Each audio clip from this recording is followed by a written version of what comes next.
Sir ఈ రోజు office రావట్లేదు సార్. ఎందుకమ్మా? మా వైఫ్ కి కాల్ బెనికింది సార్. సరే అమ్మా, జాగ్రత్త. Thank you sir.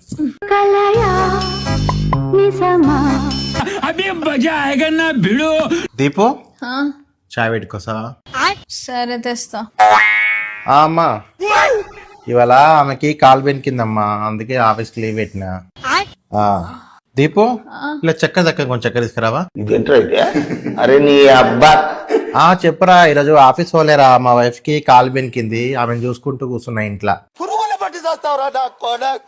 దీపు చల్లగా ఉంది కానీ పకోడీలు తీసుకురా పో. మామయ్య దీపుకి కాల్ బెనికింది, ఇంట్లో నన్ను ఆఫీస్ పోలే చూసుకుంటున్నా. దీపు పకోడీ తెచ్చిన, వాటర్ తీసుకురావా? తీసుకురాపో. అసలు నువ్వేమనుకుంటున్నావు? దెబ్బ తాకింది నాకైతే, ఆఫీస్ కి లీవ్ పెట్టావు నువ్వు కదా నన్ను చూసుకోవాలి. మొత్తం ఇంట్లో కోసం ఆర్డర్లు వేస్తున్నావు, అద్దే ఇద్దే ఇద్దే అద్దే అని. నీకోసం పెట్టినా కదరా లీవు, నిన్ను చూసుకోవాలని. నువ్వేం ఇంట్లో ఉండదు, ఆఫీస్ గొప్ప ఆఫీస్ గొప్ప.